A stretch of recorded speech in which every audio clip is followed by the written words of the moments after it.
Capítulo 14. A Inconfidência Mineira. Por morte de Dom José, ascendeu ao trono sua filha, Dona Maria I a Piedosa, a cuja autoridade ficariam afetas as grandes responsabilidades do trono, naquela época em que um sopro de vida nova modificava todas as disposições políticas e sociais do velho mundo. No seu reinado, Portugal sente esvaírem-se-lhe as forças poderosas e se encaminha com rapidez para a decadência e para a ruína. Não fossem as notáveis influências de um Martinho de Melo ou de um Duque de Lafões, talvez fosse ainda mais desastroso o reinado de Dona Maria, escravizada ao fanatismo do tempo e às opiniões dos seus confessores.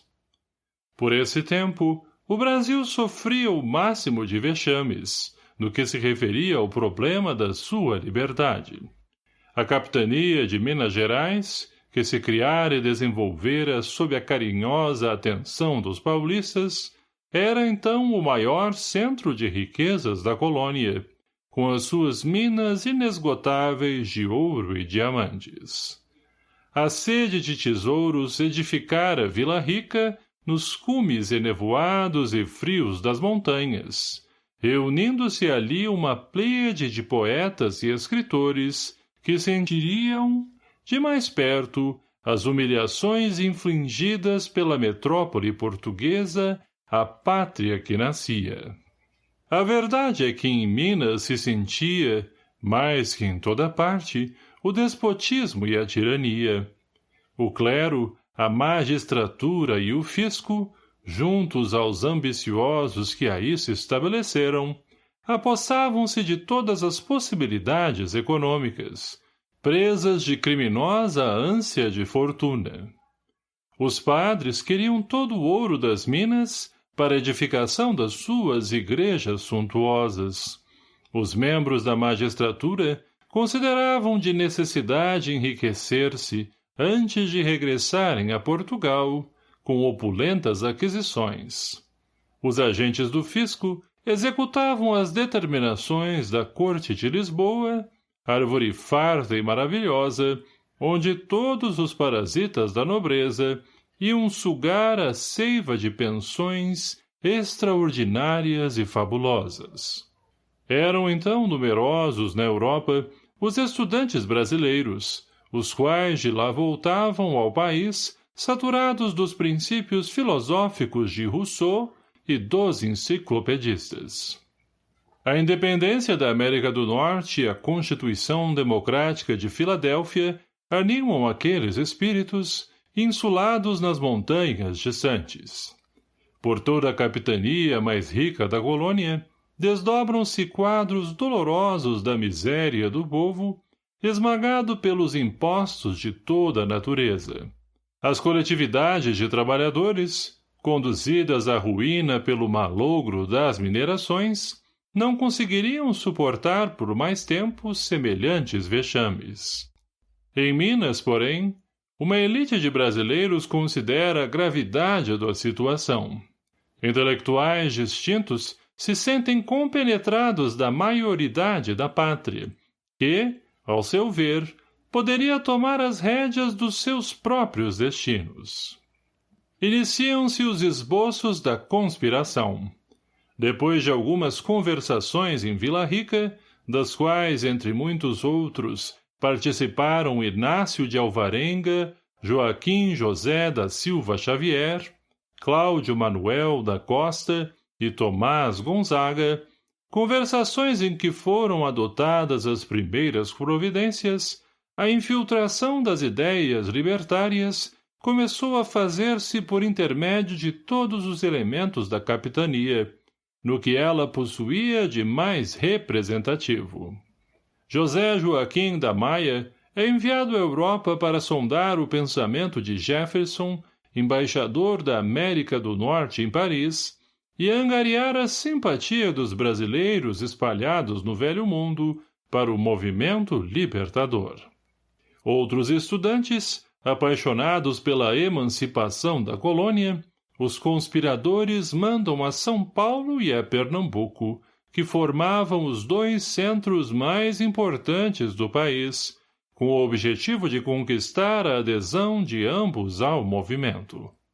Todavia, nem Joaquim da Maia conseguiu o auxílio de Jefferson, que apenas chegou a se interessar moralmente pelo projeto, nem os seus companheiros obtiveram o compromisso formal das capitanias mencionadas para se articular o movimento revolucionário. Pernambuco estava refazendo as suas economias, depois das lutas penosas de Recife e Olinda, e São Paulo se encontrava desiludido depois da Guerra dos Emboabas, na qual, muitas vezes, fora vítima da felonia e da traição. A conjuração de Minas, contudo, prossegue na propaganda, sem esmorecimentos. Embriagados pela concepção da liberdade política, mas, dentro dos seus triunfos literários, afastados das realidades práticas da vida comum, os intelectuais mineiros não descansaram.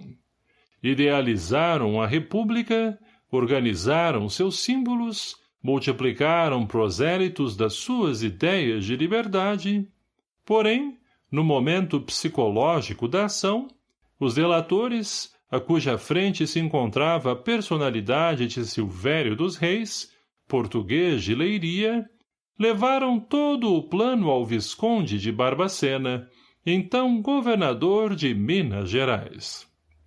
O governador age com prudência, a fim de sufocar a rebelião nas suas origens, e, expedindo informes para que o vice-rei Luís de Vasconcelos efetuasse a prisão do Tiradentes no Rio de Janeiro, prende todos os elementos da conspiração em Vila Rica, depois de avisar secretamente aos seus amigos do peito, simpatizantes da conjuração, quanto à adoção de tais providências, para que não fossem igualmente implicados. Aberta a devassa e terminado o vagaroso processo, são condenados à morte todos os chefes já presos. Os historiadores falam do grande pavor daqueles 11 homens que se ajuntavam, andrajosos e desesperados, na sala do oratório, para ouvirem a sentença da sua condenação, após 3 longos anos de separação, em que haviam ficado incomunicáveis nos diversos presídios da época. A leitura da peça condenatória, pelo desembargador Francisco Alves da Rocha, levou quase 2 horas. Depois de conhecerem os seus termos, os infelizes conjurados passaram as mais dolorosas e recíprocas recriminações.